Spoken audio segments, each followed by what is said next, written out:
Our first two sessions are going to focus on the future of exposing mapping techniques. To set the stage, we'll be starting out with 3 lightning talks and then turn to our panel, who will look into this topic in more detail. To get us started, it's a pleasure to welcome Dr. Meredith Gore, AGS Counselor and Associate Professor of Geographical Sciences at the University of Maryland, who will moderate this session. Meredith? Good morning. We are here at 8:30 in the morning, ready to kick off an amazing day. Thank you so much to those of you who joined us yesterday for an amazing, amazing group of speakers, really thought-provoking discussions. So right now we're going to kick off our exposure mapping with Dr. Chad Meley from Kinetica.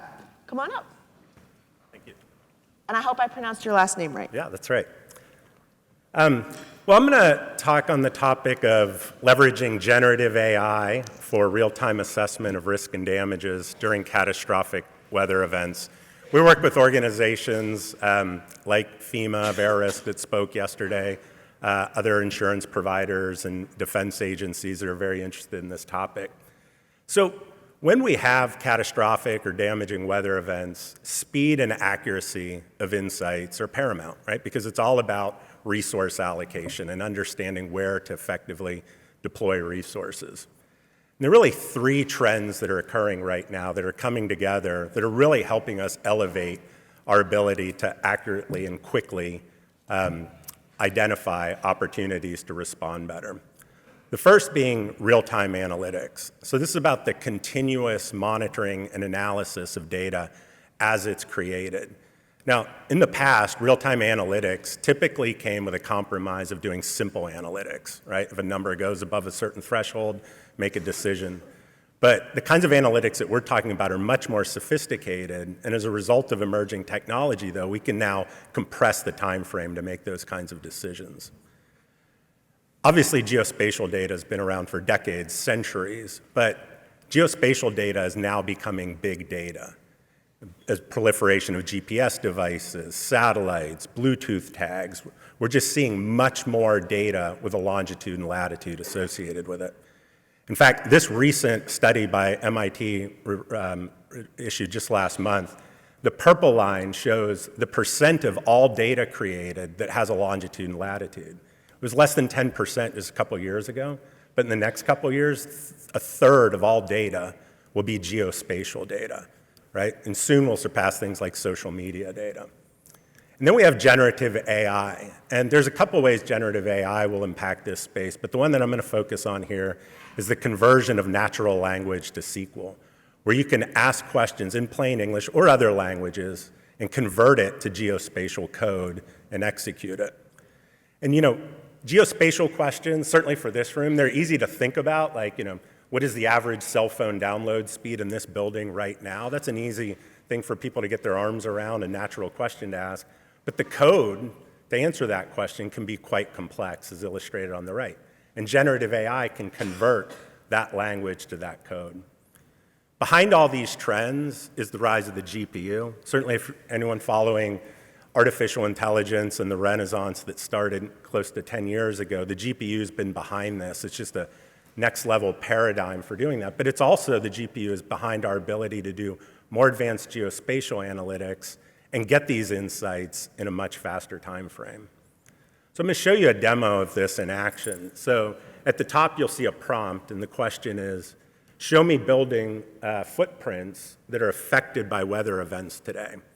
And I can click the purple button, and it will generate the code to answer that question. And this code is not simple code, right? If you think about this question, what we're doing is we're taking real-time weather events expressed as polygons and then all the other details around that, wind speeds, was there hail, things like that, and then looking for overlap with other polygons like building footprints and the corresponding information there, such as the roofing material or the siding material. And then you're running machine learning algorithms to then understand what would the impact of those weather events be on that particular building footprint.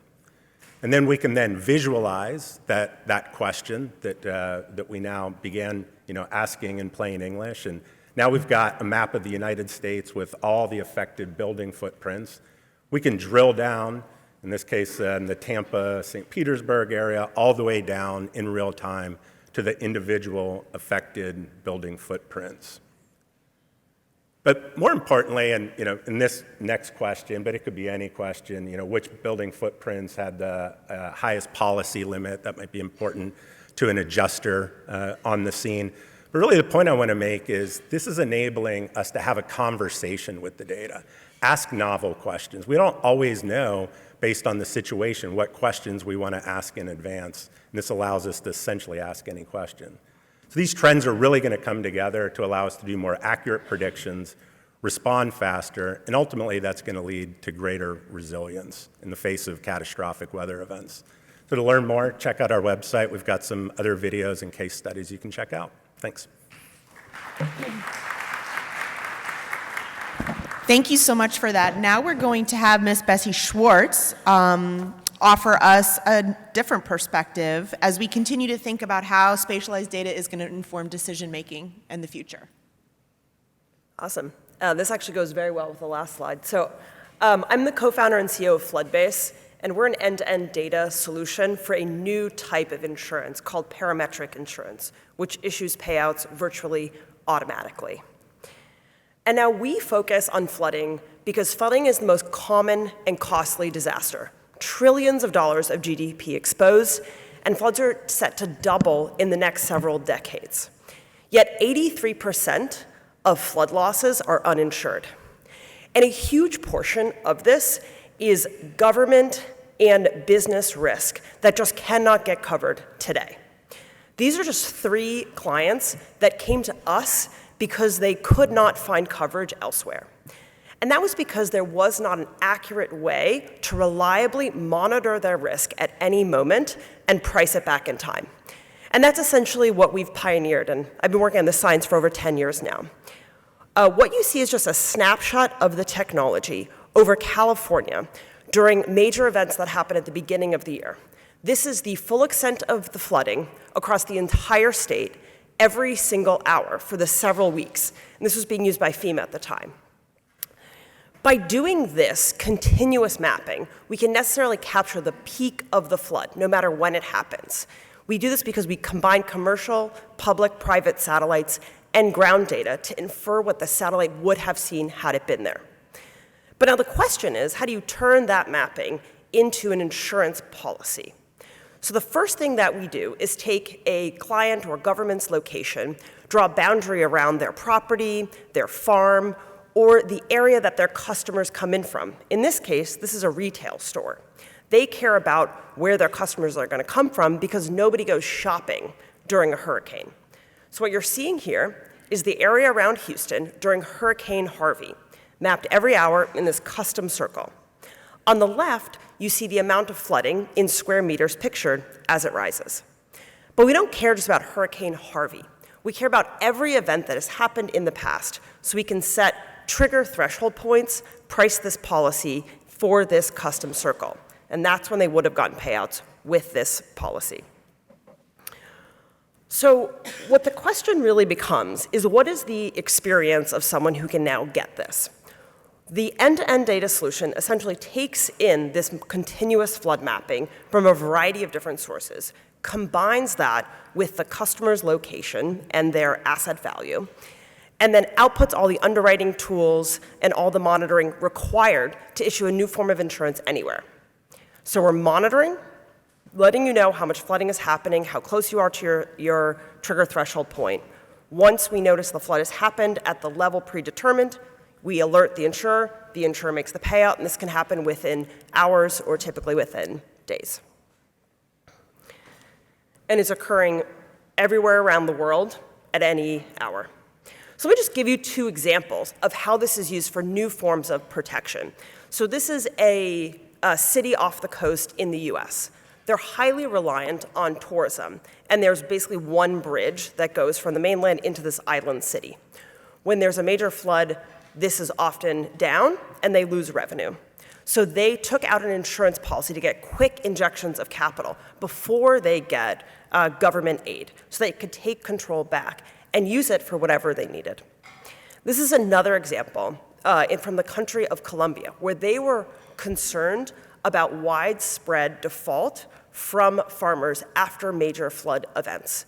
So what they're doing now is offering insurance policies to all mid-sized and smallholder farmers across the country. And we've been monitoring for the last year, triggering payouts that automatically go to these farmers so they don't have to lose the season, and so the country doesn't have a food security issue as bad as they did. We're doing programs like this around the world with governments and with insurance providers in order to provide protection to governments, companies, and directly to people and farmers. We have an amazing team behind us that's been working together for almost 10 years with groundbreaking science, machine learning, engineering, and insurance expertise. And we're thrilled to expand the work that we've been doing in order to create a financial safety net that will finally enable us to tackle that flood protection gap you saw at the beginning, where 83% of flood losses do not have this kind of insurance protection. So thank you very much. Thank you so much for that. It's really thought-provoking to think about how data can be turned into policy. Last but not least, for our lightning talks this morning, we have Dr. Dmitri Streletsky from GW. Thank you very much for having me. I think it fits very well to the previous presentations because methods that were presented by Chad and some of the issues presented in the previous presentations fits very well what's happening with climate change, with this really existential threat to humanity, but it is disproportionate and regional impacts vary across the globe. So I'm specifically going to show you some of the examples. How can we use state-of-the-art climate models to see what's happening in Arctic and how much it's going to cost? Here you see that Arctic warming at least twice rate faster than globally, recently 3-4 times faster. And some of the years we see extreme heat, such as 2020, extreme heat wave. You see that big plume sitting on top of Siberia. So some of the locations already experience temperatures 4 to 5 centigrade higher than climatic baseline. For example, one of the largest cities in Arctic, Norilsk, that is a big producer of nickel, experienced the collapse of oil tanks that spilled 20,000 tons of diesel oil on fragile Arctic environment and cost the company $2 billion in fine and cleanup. So things like that happening across the Arctic, and we see them in Canada, in Scandinavia, and in Russia. If we look in the future and map all the cities, all the settlements on the globe, and see where the pronounced changes are the highest, top 100 most affected places on the globe would be all located in Arctic, no matter what model output you use. So those are the locations that are disproportionately affected. One of the major threats that comes with climate change on land in Arctic is presence of permafrost. Permafrost occupies almost a quarter of Earth's terrestrial surface in the northern hemisphere, and it's generally grounded below 0 degrees C for a couple of years. And as you see from this map, there's very substantial areas on permafrost that, of course, experiences those changes. That results in the release of greenhouse gases, which further contributes to climate warming, further though in the permafrost, but also it's about people and industries and tribes that live and operate in permafrost regions. And they witness those changes firsthand. They witness changes in food security, they witness changes in coastal erosion, and infrastructure problems. So what we try to do is to translate those impacts into cost to basically enable policymakers to see, is it a big cost, is it not?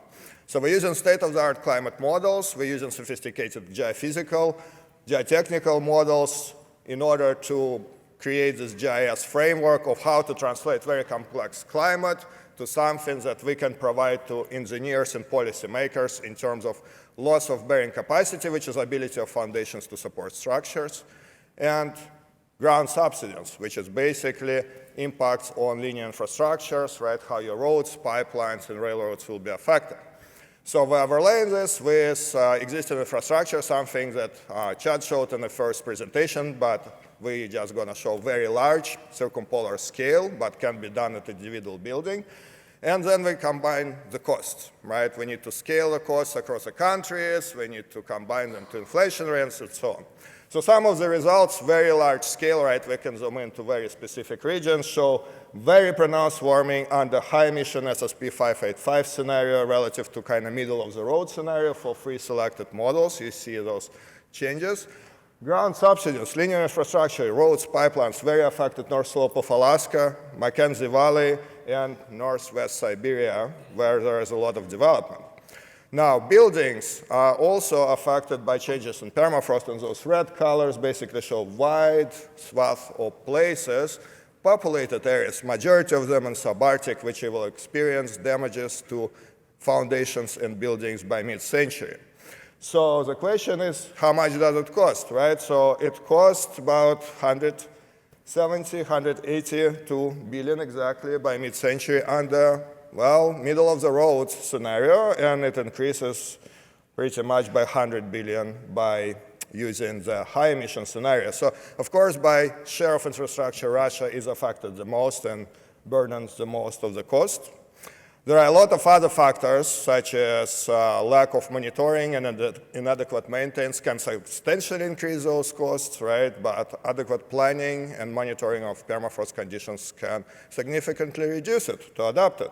So limiting greenhouse gas emissions really saves about $100 billion in impacts to Arctic states. I would like to thank some of our contributors for funding, such as Belmont Forum and National Science Foundation. Thank you very much.